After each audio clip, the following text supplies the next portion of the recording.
For the average person, politics probably means something along the lines of activities and thoughts that surround governance and agency.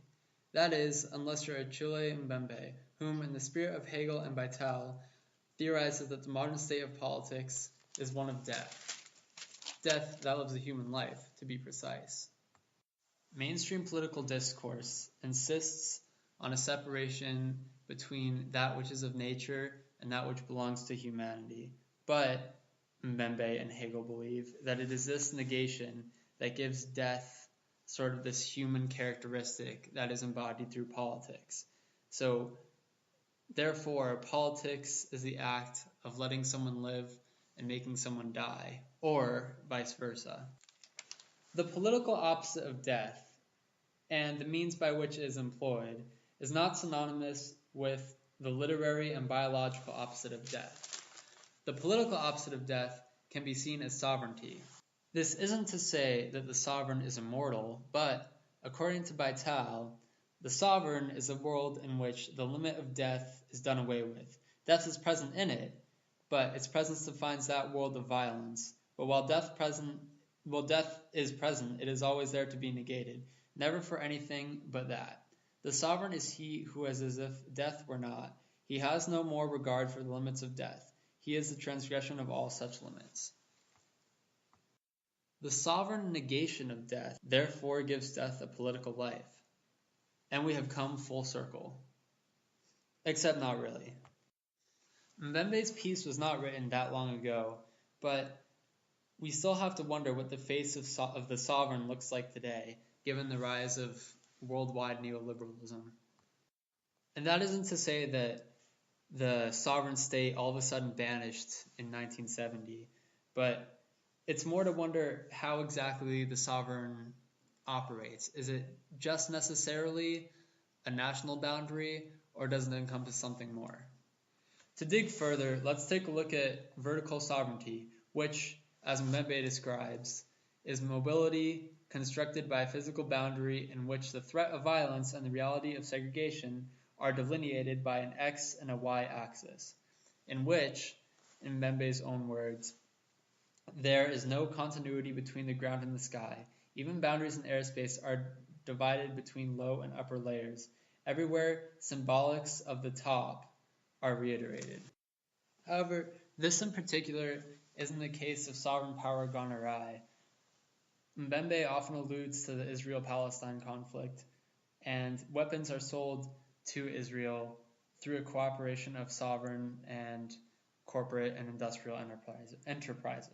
U.S.-Israel relations aside, there is a financial incentive for some American corporations in the subjugation of Palestinian people. Mbembe asserts that late modern colonial occupation can be attributed to three main powers: disciplinary, biopolitical, and necropolitical. Hypothetically, though, I think colonial occupation could add another power dynamic that ends in an "ul" suffix, the neoliberal. Of course, neoliberalism really isn't a mode of power, but it is an economic system that heavily influences the other three modes. That being said, economic power is still a means of control. Under the circumstances of semi-global neoliberalism, sovereignty necessitates a fourth economic dimension. During the period of liberalization and deregulation of international credit and financial markets that followed the Reagan administration, poorer nations were left, quote, hungry for credit. Developing countries were encouraged to borrow heavily, though at rates that were advantageous to the New York bankers. Since the loans were designated in U.S. dollars, however any modest, let alone precipitous rise in U.S. rates could easily push vulnerable countries into default. Though, the New York investment banks would be exposed to serious losses. However, these losses would typically be supplanted by the state and the IMF. Developing countries, however, are left without support to fall back on. Though not as drastic and cruel as other historical meanings behind the word, this provides what Mbembe might call a state of exception, or an economic state of exception, between wealthy countries and those that are either poor or developing. Though those affected by these economic policies aren't necessarily deprived of their political identity one could argue that they too are to a certain extent deprived of a sort of economic identity, or at least advantages. Under classical liberalism, lenders would have taken losses that result from the previous example. In neoliberalism, however, debtors, often in desperate situations, are forced by state and international powers to take on board the cost of debt repayment, no matter the consequences for the livelihood and well-being of the local population. The neoliberal sovereign state has no longer economic death to fear. As Beital would put it, it exists only to be negated. In addition to a state of siege by which besieged populations are deprived of their income, they are then punished for trying to improve conditions at all. War machines, as theorized by Mbembe, provide yet another way that neoliberalism and necropolitics are conflated.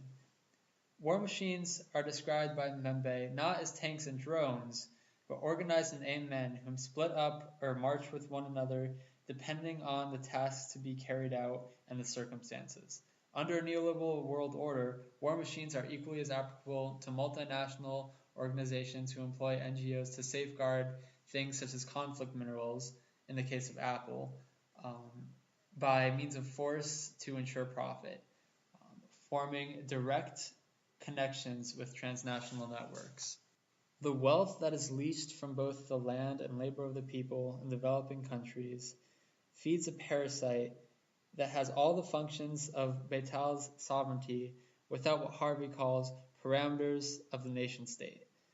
An elite multi-billion-dollar class of neoliberals whom isolate themselves from and utilize the politics of death, necropolitics.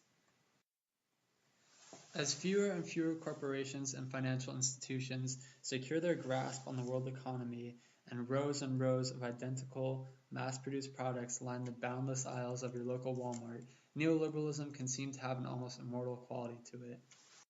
That perception, however, is extremely dishonest to the reality of neoliberalism. It is exactly the negation of the death and destruction of the global poor and working class, and the continuing legacy of colonialization, not to mention the environment itself, the destruction of the environment, which enables the illusion of neoliberalism's unyielding rationality. And we have now come full circle.